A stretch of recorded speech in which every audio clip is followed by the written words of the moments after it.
협회 운영에 대한 미진한 부분이 있어서 많은 질책을 받았습니다. 그 질책을 받고 많은 고민도 했습니다. 뭐 어떻게 해야 무엇을 개선해야 되는지 이런 고민도 많이 했고요. 그리고 뭐 미진한 점이 있으니까 이게 시스템 문제인지 저 개인적인 문제인지 고민도 많이 했습니다. 뭐 제가 질책받는 거는 뭐 어느 정도 수용할 수 있지만 이것이 그 경기장에서 감독과 선수들의 그 경기력에 영향을 미치는 보고 상당히 안타까웠습니다. 뭐 여러 가지 질책을 겸허하게 받아들이고 저 또한 그러한 질책에 성찰의 시간을 갖게 된 것에 대해서 고맙게도 생각합니다. 그리고 두 번째 질문은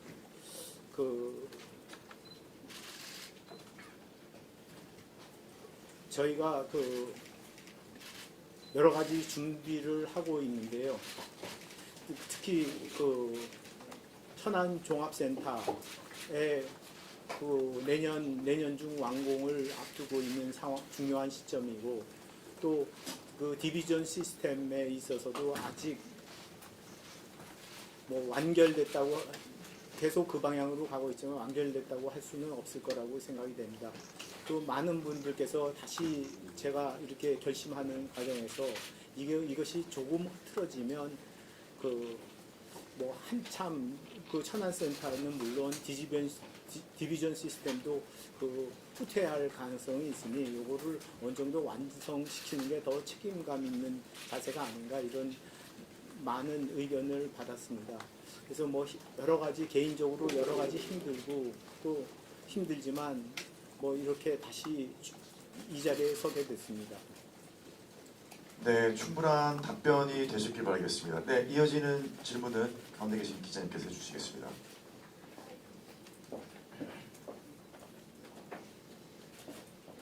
네, 오세 노진주라고 합니다. 감독님께서는 뭐 주변의 축구인들 그리고 함께했던 뭐 임원들이 또 한 번 이렇게 도전하는 것을 좀 응원해 주셨을 것 같은데 사실 어느 분이요? 감독님이요? 아니요, 주변에 있는 임원분들이 네. 도전을 응원해 주시는 걸로 지금 저는 이해를 했는데요. 하지만 팬분들 입장은 정반대거든요. 경기장에서도 봤듯이 회장님이 도전을 하지 않는 것을 원하고 있는 상황입니다. 이에 관해서 좀 회장님이 어떤 입장을 취하고 있는지 팬들에게 그게 궁금하고요. 또 한 가지 질문은 문체부가 아까 질문을 했던 것처럼 문체부가 회장님이 좀 직무를 그만했으면 좋겠다라고 조치를 취했는데 만약에 회장이 되더라고 하더라도 나중에 뭐 예산 삭감 이런 거를 예상할 수 있는데요. 이에 대해서 회장님이 좀 그런 부분이 정말 현실로 와닿았을 때 어떻게 대처를 할 것인지 궁금합니다. 네, 지금 현장에 있는 축구 팬들에 대한 회장님의 입장은 어떠신지 그리고 문체부의 현재의 조치에 대해서 향후 예상되는 바에 대한 회장님의 의견을 묻겠습니다. 뭐 축구 관계자 여러분들은 제가 계속 마무리해야 되지 않나 이런 의견을 많이 주셨고요. 제일 가까운 가족이나 가까운 분들은 제가 사업을 하는 입장인데 어떻게 정부 지침과 반하여 어떻게 계속 축구협회를 할 수 있느냐, 혹시 사업에 지장이 있거나 개인진상에 어려움이 있지 않겠나 이런 거를 많이 걱정해 주신 분들이 상당히 많았습니다. 그리고 뭐 팬들께서 뭐 여러 가지 걱정해 주시는 거, 우려하는 것들 뭐 충분히 이해하고요. 그리고 뭐 문체부에서 뭐 예산 삭감 뭐 이런 거를 뭐 예산 삭감을 말하시는데, 근데 뭐 여러 가지 기부금은 특별히 저희 협회가 문체부와 상의해가지고 특정으로 하지 저희가 그 기금을 한 푼도 허투루 쓰는 것이 없습니다. 문체부를 잘 설득할 거고요. 그리고 문체부가 이렇게 하는 배경에는 뭐 정부와 여러 가지 오해가 그 사이에 좀 있었던 것 같습니다. 제일 첫 번째는 그 처음에 월드컵이 끝나고 난 다음에 그 월드컵 분담금에 대한 그 오해가 좀 있었던 것 같고요. 월드컵 분담금을 왜 축구협회가 선수들한테 다 안 주고서 뭐 한 45% 정도밖에 안 주느냐 이런 그 지적이 있었습니다. 그 어느 나라든지 간에 뭐 한 30%에서 제일 많이 준 나라가 한 45% 정도 그 선수들한테 지급이 되고요.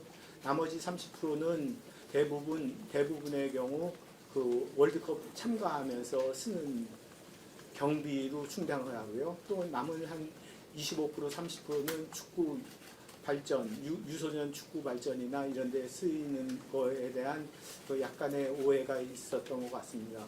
그리고 두 번째로는 그 아시안컵 유치에 관해서 뭐 여러 가지 약간 오해가 있거나 아니면 저희가 설명이 충분하지 않았던 부분이 있었던 것 같습니다. 그 아시안컵을 뭐 저희가 그 축구협회에서 굉장히 열심히 그 유치하려고 노력을 했었고요. 그렇지만 뭐 저희가 AFC에서는 그 AFC의 기여를 그 재정적인 기여를 얼마나 하겠느냐 이런 거를 했습니다. 저희가 생각했을 때 한 300억 정도면 충분하지 않나 이렇게 생각을 했는데 그 300억이란 돈이 뭐 굉장히 큰 돈이라고 생각을 하고요. 그리고 그 부산 엑스포의 경우에 그 10대 재벌이 거둔 돈이 311억인가 이렇게 거뒀습니다. 그래서 저희는 또 문체부 장관님의 여러 가지 동료가 있어서 뭐 600억을 썼습니다. 그렇게 뭐 그 진짜로 그때 걱정이 됐던 부분은 진짜 저희가 아시안컵을 유치했을 때 그 600억을 재원을 마련할 수 있을까 이거에 대한 걱정이 많았었는데 근데 뭐 그 사우디랑 카타르랑 합쳐가지고 1,800억이라는 커다란 숫자를 했기 때문에 뭐 AFC 입장에서는 당연히 카타르 그 사우디를 그 손들어 줄 수밖에 없었고요. 그 저희 입장에서는 그 과정에서 그 충분히 그 아마 그 저희가 충분히 노력하지 않았다 이런 식으로 좀 그 인식된 게 그 여러 가지 후에 뭐 그 문체부 감사 뭐 이런 거와 이어지지 않았나 이렇게 생각하고 있습니다. 네, 충분한 답변이 되셨길 바라겠고요. 먼저 네, 손을 들어주셔서. 네, 연합뉴스 TV 김종혁입니다. 일단 뭐 천안축구센터 건립이나 뭐 디비전 시리즈 완성하는 건 상당히 중요한 일인데 그거를 꼭 정몽규가 해야만 한다라는 조금 명분을 조금 더 다른 분이 하면 안 되고 내가 해야 된다라는 좀 그런 부분에 좀 이해가 덜 되는 것 같아서 그런 게 궁금하고요. 하나는 타선 도전이 마지막인지도 궁금합니다. 뭐 세상 일이 누구만 해야 된다는 것은 뭐 없다고 생각이 됩니다. 뭐 아플 수도 있고 뭐 여러 가지 일이 있을 수 있기 때문에. 그런데 뭐 지금 상황은 그 저희가 한 1,700여 원을 투자해야 되는데 지금 한 700여 원을 투자했고 앞으로 1,000억 이상 더 투자해야 되는 게 있습니다. 그리고 천안시에서는 지금까지 벌써 그 2,000억 이상을 투자했기 때문에 그 상당히 많이 완성돼 있고요. 그리고 그 지금 뭐 완전히 그 잘 준비가 돼 있다고 생각해요. 자금적으로나 뭐 이런 거나 뭐 최근에 그 중개권 협상도 잘 마쳤고요. 그리고 그 충분한 재원이 있고 그 은행에서 절대로 그 충분한 그 자신이 없으면 돈을 빌려줄 리가 없습니다. 그래서 그런 거가 충분히 객관적으로 검증이 됐고 그리고 제가 한다면 그 문체부에게 잘 설명드릴 수 있다고 생각이 됩니다. 그 문체부에서 지적한 부분은 거기가 협회 건물 사무실이 있는 게 안 된다고 그랬는데 스타디움 안에 그걸 사무실을 얼마든지 지금 건설 도중에 있기 때문에 강의실이나 그 여러 사람들이 쓸 수 있는 거로 얼마든지 바꿀 수 있고 사무실 또한 숙소동으로 옮길 수도 있고 뭐 여러 가지 그 같이 협의해서 논의할 수 있는 부분이 있는데 뭐 그런 것들을 뭐 제가 좀 더 잘할 수 있다고 생각을 합니다. 뭐 디비전 시스템도 뭐 지금 그 가장 어려운 것이 뭐 1부, 2부 승강객 때도 그랬듯이 3부, 2부, 3부 연결하는 것도 프로 구단과 프로 연맹과 이게 설득하는 부분이 지난한 과정을 겪었습니다. 그거 하나하나를 꾸준하게 해가는 것이 가장 설득해가는 것이 중요하다고 생각이 되기 때문에 뭐 그런 것을 완성하고 싶은 생각이 많이 있습니다. 그리고 마지막으로 사선 도전이 마지막 도전인지 물어보셨습니다. 뭐 앞으로 제가 마지막 요번에 당선된다면 마지막 임기 동안 뭐 다음 그 축구협회장 할 그 인재를 많이 그 후보들을 많이 양성하는 것이 가장 중요하다고 생각이 되고 뭐 더 이상 뭐 여기 뭐 축구에 대해서 제가 더 할 가능성은 없다고 생각이 됩니다. 네, 충분한 답변이 되셨길 바라겠고요. 네, 가운데 먼저 손을 들어주셔서.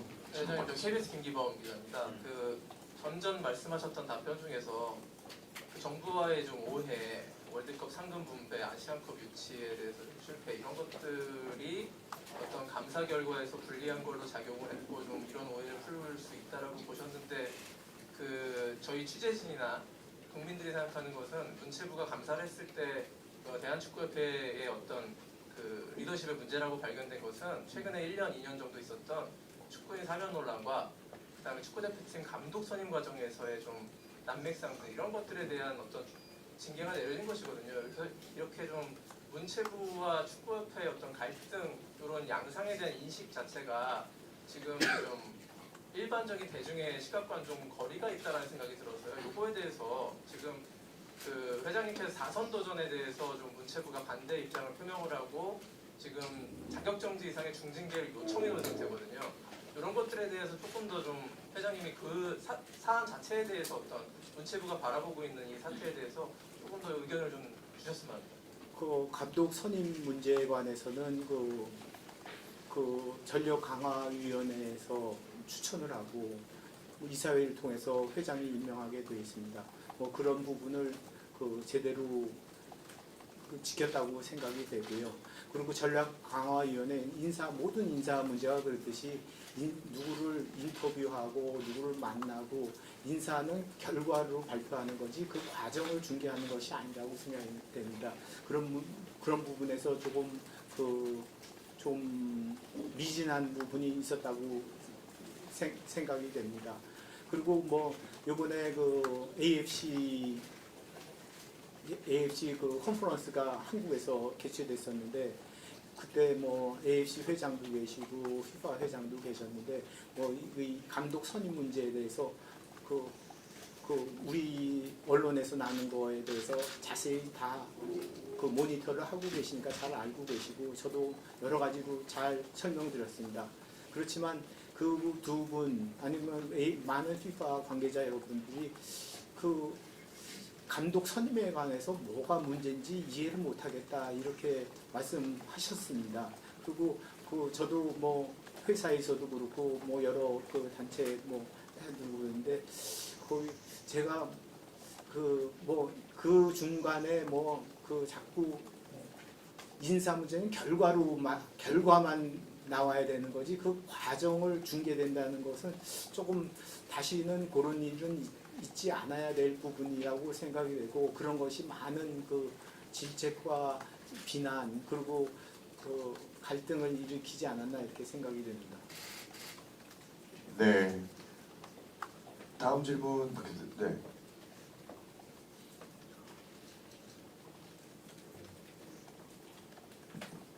네, 마이데일 최병진입니다. 비슷한 맥락의 질문인데요. 회장님이 축구협회장으로 계시는 동안 그리고 최근에도 논란이 됐던 게 어떤 업무 프로세스 과정에서 좀 절차가 지켜지지 않고 이 이유가 정 회장의 의견에 반대하는 목소리를 내는 사람이 없다는 비판이나 그런 평가들이 있는데 이에 대한 회장님의 생각과 이를 좀 해결하고자 하는 구체적인 방안이 있는지도 궁금합니다. 그 업무 프로세스나 규정 이런 문제에 대해서 저희가 항상 지금까지 지금까지 그 대한체육회 감사를 매년 받아왔습니다. 매년 받아왔을 때 뭐 그때 뭐 사면 그때 그 해만 빼놓고는 항상 S등급 가장 최우수 등급을 받아왔습니다. 그리고 요번에 처음으로 공익 뭐 지정단체 뭐 유사 지정단체로 이렇게 지정이 돼가지고 처음 문체부 감사를 받게 되었는데 뭐 지금까지 저희가 그 열심히 하면 된다 이렇게 생각을 했지 그때 규정을 아주 바로바로 바꿔가면서 이런 것들이 미진한 부분이 많이 발견됐습니다. 그리고 요번에 그 문체부 업무감사에서 지적했듯이 뭐 저희가 그런 규정을 빨리빨리 업그레이드 안 하고 그런 거에 좀 미진한 거에 대해서는 뭐 앞으로 개선해야 될 거라고 생각이 되고 그리고 앞으로 뭐 이런 일은 다시 없지 않겠나 이렇게 생각을 합니다. 다들 그렇게 다들 반성하고 그런 일을 하지 않도록 하겠습니다. 네, 개선의 의지를 보여주셨던 답변이었던 것 같고요. 혹시 질문을 위해서 손을 들어주셨던 기자님들이 두어 분 정도 계셨던 것 같은데, 네. 네, 안녕하세요. 국민일보 박구일입니다. 예, 회장님, 이번에 이제 출마하시는 과정에서 사실 협회 내부의 직원들 사이에서도 좀 비판의 목소리가 많았던 것 같은데 만약에 다음 임기를 또 하시게 되면 어쨌든 이 협회 직원들이랑 같이 힘을 모아서 또 한국 축구 발전을 위해 나아가야 되는데 이 안에서 나오는 비판의 목소리에 대해서 어떻게 생각을 하고 계신지 궁금합니다. 뭐 협회 내부에 뭐 비판에 있는 거에 대해서 뭐 저희가 미비한 점이나 아니면 제가 그 잘못한 부분이 있어서 많이 지적받았다고 생각이 됩니다. 그리고 제가 그 이번 사태를 겪으면서 조금 반성한 부분이 지금까지 그 제가 12년 전에 선거를 처음으로 경선했고 12년 만에 다시 경선을 하는데 제가 뭐 기본이 그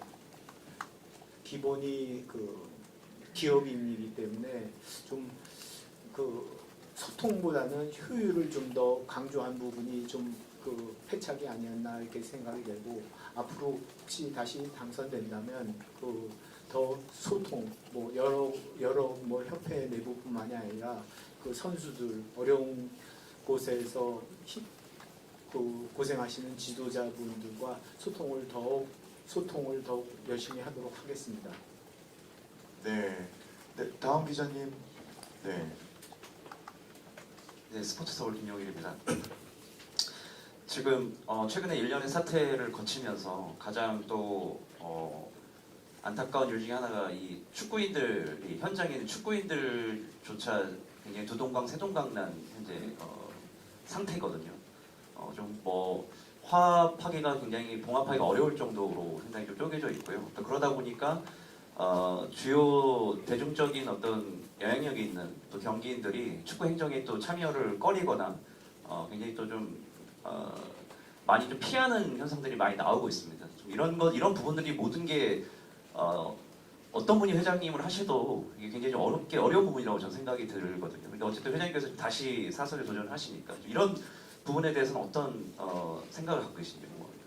뭐 투표를 하게 되면 뭐 항상 그 이편 저편으로 나뉘게 돼 있다고 생각을 하고 그 중요한 것은 투표 후에 뭐 두동강 세동강 난 부분을 어떻게 화합하느냐 하는 게 가장 중요하다고 생각이 됩니다. 뭐 경기인들이 참여하지 않는다는 것을 뭐 충분히 이해하고요. 그런 부분을 잘 설득하는 것이 그 앞으로 얼마나 축구협회를 잘 이끌어갈 수 있는 성공의 열쇠가 되지 않을까 이렇게 생각합니다. 네, 갈등에 대한 봉합에 대한 또 의견, 또 향후 목표를 피력을 해주셨고요. 혹시 추가적인 질문이 네, 안녕하세요. 조선일보 김영준 기자입니다. 지금 회장님 외에 지금 선거 출마 의사를 밝힌 허정무 전 대표팀 감독이나 신문선 교수 등이 지금 회장님에 대해서 비판 목소리를 여러 차례 내고 있는데 회장님은 이제 다른 후보들의 그런 비판 목소리에 대해서 좀 어떻게 반응을 하시는지 그리고 또 다른 후보들에 대한 생각은 어떠신지 궁금합니다. 뭐 항상 그 선거 과정에는 뭐 비판 목소리가 나오고 그 중에서도 상당히 그 일리 있는 부분도 있을 거라고 생각이 됩니다. 뭐 허정무 감독께서는 뭐 남아공에서 16강을 이룬 원정 16강을 최초로 이룬 아주 훌륭한 감독이시고요. 그 신문선은 뭐 해설위원으로서 상당히 열정적인 해설위원으로서 알고 있습니다. 뭐 제가 직접 겪어보지는 않아서 그분에 대해서 자세히 알지는 못하지만 뭐 그분들의 그 비판에 대해서는 뭐 열심히 듣고 또 일리 있는 것은 받아들이려고 그렇게 하고 있습니다. 네, 충분한 답변이 되셨길 바라겠고요. 가운데 계신 기자님 질문을 받겠습니다. 네. 네, 인터포 신동 기자입니다. 계속해서 비판을 받아들이시고 소통하겠다고 하셨는데 좀 구체적으로 뭐 국민들이나 아니면 비판하고 있는 축구인들이나 관계자들이나 뭐 미디어도 마찬가지고 좀 어떤 식으로 소통을 하겠다는 건지 궁금해서 한번 여쭤봅니다. 뭐 소통하는 방법은 뭐 여러 가지 있을 거라고 생각이 되고요. 제가 출마 선언문에서 말씀드렸듯이 가버넌스 시스템이 상당히 중요하다고 생각이 됩니다. 이번에 올림픽에서 문제됐던 배드민턴 협회의 경우에도 아마 제가 자세히는 잘 모르지만 아마 생활체육 부분이 많이 대표해서 선출된 회장이 아니신가 생각이 되고 엘리트가 그 중에 좀 많이 적게 돼서 이런 일이 생기지 않았나 이렇게 생각이 되고 12년 전에는 협회의 지배 구조가 16개 시도와 연맹들 24개로 이렇게 돼 있습니다. 지금은 또 이제 구조가 많이 틀려져 가지고 그때는 프로 구단이 한 표밖에 없었습니다. 24분의 1밖에 안 됐는데 지금은 한 30에서 40% 정도 이렇게 대표를 하고 있고요. 그리고 제가 200에서 400 선거인단을 늘리겠다고 그런 부분 중에서 팬들이나 아니면 또 팬들의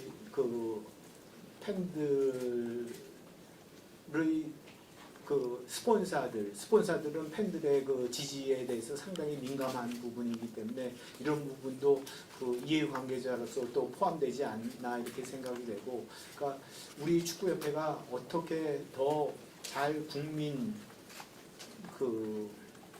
내 의견을 잘 반영하느냐는 지배구조에 딸렸다고 생각이 됩니다. 이런 부분에 대해서 좀 더 지배구조를 어떻게 바꿀 거냐 이렇게 생각합니다. 뭐 정치에서도 똑같이 계속 이런 이야기가 계속 단임제 때문에 이런 문제가 생겼다 이런 얘기도 오늘 아침에 나오던데 여러 가지 축구협회의 문제도 지배구조가 어느 정도 전부 다 해결은 못하겠지만 어느 정도는 조금 반영될 수 있다고 생각합니다. 네, 지배구조의 개선 그리고 관계자 영역에 대한 확대에 대한 얘기해 주셨고요. 뒤에 기자님 먼저 손을 들어주셔. 그럼 어떻게? 네네 그렇게 하시죠 그러면. 네네. 네, JTBC 홍지용입니다. 정관장 말씀하셨던 내용 중에서 이번에 당선된다면 마지막 임기 동안 다음 협회장을 할 인재를 후보로 양성하는 것도 제일 중요한 문제다라고 말씀 주셨는데요. 이 부분을 좀 어떻게 후보라든가 아니면 앞으로 이끌어 나갈 사람들을 양성하는 것이 구체적인 계획이 궁금합니다. 자서전에서 남겨주셨던 부분에서는 과거 홍명보 감독에게 좀 회장직이나 이런 것들을 물어봤다가 홍 감독이 보사를 했다는 유화에 대해서 소개를 하셨거든요. 어떻게 앞으로 새롭게 이끌 인재들을 양성할 것인지. 지금까지 그랬듯이 지금까지 박지성 유소년 본부장도 계셨고요. 이영표 그리고 이동구 여러 가지 스타들이 많이 협회에서 같이 회의를 하고 같이 고민하고 이런 거를 겪은 게 상당히 중요하다고 생각이 되고요. 다음 후보군도 축구 감독으로서의 경험뿐만이 아니라 이 행정으로서의 일본 같은 경우에는 지금 현 회장께서 사무총장을 몇 년 하시고 많은 이해를 하신 다음에 회장하는 걸 봤습니다. 그런 것들도 상당히 좋다고 생각이 되고요. 많은 축구인들이 행정에 참여하고 행정을 이해하고 그랬으면 좋겠습니다. 네, 정말 답변이 되셨길 바라겠고요. KBS 김기범 한 번 더 질문 드리겠습니다. 좀 축구계 우려가 있습니다. 저희 회장님이 당선이 뭐 현직이시고 많이 유리하기 때문에 유력한 상황인데 당선됐을 경우에 지금 정부와의 갈등이 아까 말씀하셨지만 쉽게 풀리지 않을 것이라는 우려가 큽니다. 지금 문체부는 중징계를 경감해줄 생각이 없다라는 의사가 분명한 것으로 취재가 됐고 그렇게 될 경우에는 문체부의 입장은 회장이 당선되셔도 인준 거부라는 카드를 대한체육회를 통해서 행사할 수도 있다라고 지금 그 의견을 내고 있고 또 한 가지로 금전적인 재정적인 문제가 있는데 천안축구센터의 국고보조금 관련해 가지고 과징금이 5배 정도를 지금 물릴 수가 있는 상황에 그렇게 되면 약 300억 원 정도의 과징금이 예상이 되고 또 향후 5년 동안 보조금 지급이 중단되는 그런 카드도 문체부가 지금 축구협회를 압박하는 카드로 지금 삼고 있거든요. 이런 난관이 예상되고 있는데 저 회장님께서 4선에 성공하신다면 이런 난제들을 어떻게 푸실 건지 해법은 있으신지 궁금합니다. 천안 축구 종합센터에 대해서 처음에 같은 이해를 하고 필요성에 대해서 느꼈고요. 그리고 사실 50몇 억, 그러니까 50몇 억의 과징금을 받았는데 사실 3천억 개 투자에 비해서는 뭐 50몇 억도 큰 돈이고 또 거기에 몇 배를 하시겠다고 그러는데 그거를 그 필요성 대의 명분을 제가 비워서 그럴 거라고는 생각은 안 되고 물론 대의 명분이 되면 충분히 이해시키고 그 부가 명분이 사무실을 했다 그건데 사무실 거기다 안 하면 되는 거지 그거를 사무실을 안 했는데도 계속 그거를 해야겠다 그렇게 하는 거는 좀 명분이 쓰지 않지 않나 이렇게 생각이 듭니다. 그거는 앞으로 저희가 잘 설득해 나가야 될 부분이라고 생각이 됩니다. 그리고 보조금 지급을 중단한다 이렇게 얘기했는데 저희가 작년에 같은 경우에 정부 보조금의 비율이 한 16%, 17% 됩니다. 근데 17%, 16%를 정할 때도 충분히 유소년 아니면 여자 축구 발전 이런데 특정 사업에 이렇게 됐습니다. 그게 줄어들면 특정 사업을 못하게 되는 경우가 생길 수도 있어서 걱정은 되지만 그렇게 이유 없이 보조금 삭감하고 그러지는 않을 거라고 이렇게 생각이 되고 문체부를 저희가 설득하도록 잘 노력하겠습니다. 네. 해법에 대한 설득의 과정에 대해서 또 강조를 해주셨고요. 또 분명히 풀어나갈 수 있는 바로 방법들이 있지 않을까 싶습니다. 네, 맨 뒤에 계신 기자님 질문 받겠습니다.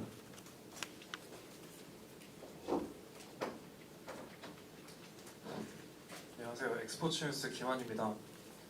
회장님께서도 강조하셨고 분명 다음 회장님의 어떤 가장 중책은 천안 종합센터라고 생각이 되는데 허정무 후보 같은 경우는 천안 종합센터와 파주 NFC의 투트랙을 좀 강조를 했거든요.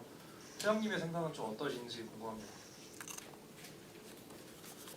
파주 종합센터, 파주 NFC 같은 경우는 저희가 20년 리스 기간이 지났고 5년을 연장해서 25년이 지났습니다. 25년이 지나가지고 거의 건물에 대해서 이제 새로 투자, 이제 파이프던 설비던 이걸 바꿔야 될 시간이 도래했고요. 그리고 또 잔디 같은 경우도 이제 많이 압축이 돼가지고 조금 이것도 다시 재투자를 해야 될 시점이 됐습니다. 그리고 또 거기다 계속 또 투자하는 것은 저희가 월세집에다가 큰 비싼 뭐를 설치하는 거나 똑같기 때문에 제 집에다가 투자하고 그래야지 더 되지 않나. 물론 자기 집도 있고 또 사무실 옆에 또 집이 있고 그러면 되지만 그런 거는 좀 효율성으로 좀 떨어지지 않나 이렇게 생각이 되고 자세한 비용 들어가는 거 그리고 또 집을 두 군데 갖고 있으면 이중으로 관리비가 들어가기 때문에 그런 거를 그 재정적인 거를 뭐 효용적인 측면에서는 여러 개 있으면 좋겠지만 그 재정적인 것도 부분을 잘 모르시고 말씀하시는 게 아닌가 이렇게 생각이 듭니다. 네, 센터의 효율성에 대해서 제고를 해봐야 된다라고 답변을 해주셨습니다. 네, 질문 마이크 드리겠습니다. 네, 안녕하십니까. 스포티비 뉴스 배종훈 기자입니다. 카타르에는 아스파이어라는 세계적인 센터가 있습니다. 천안 축구센터에는 여기에 버금가는 시설이라고 들었고 지자체 경제 활성화를 위해서 천안에서는 기대감을 나타낸다고 들었는데 공약을 보시면 센터가 수익화 자립화를 이루시겠다고 하셨는데 실현이 된다면 한국 스포츠 산업의 새로운 수익 모델이 될 수 있을 거라고 생각합니다. 다만 그 구체적인 목표 및 방법이 좀 궁금하고 네이밍 마케팅이라는 것도 그 일환인지 궁금합니다. 지난번에 AFC 회장이 오셨을 때 그 천안을 가셨고요. 그리고 그 FIFA 회장도 이번에 오셨을 때 뭐 상당히 자세히 설명드렸더니 굉장히 관심을 가졌습니다. 그 천안 모델은 그 지자체 그러니까 지방자치제와 축구협회의 그 굉장히 그 재미있는 모델이라고 생각이 됩니다. 뭐 천안시에서 아니면 충남도에서 많은 지원을 해줘가지고 2천억 가까이 투자를 하셨고 저희도 뭐 1,700억을 투자하는 거지만 이러한 규모의 것은 아스파이어 그러니까 카타르의 아스파이어 이외에 그 아시아에 있는 전혀 없는 것이고요. 그 FIFA나 AFC에서도 이 부분에 그 한국에서 이 지역의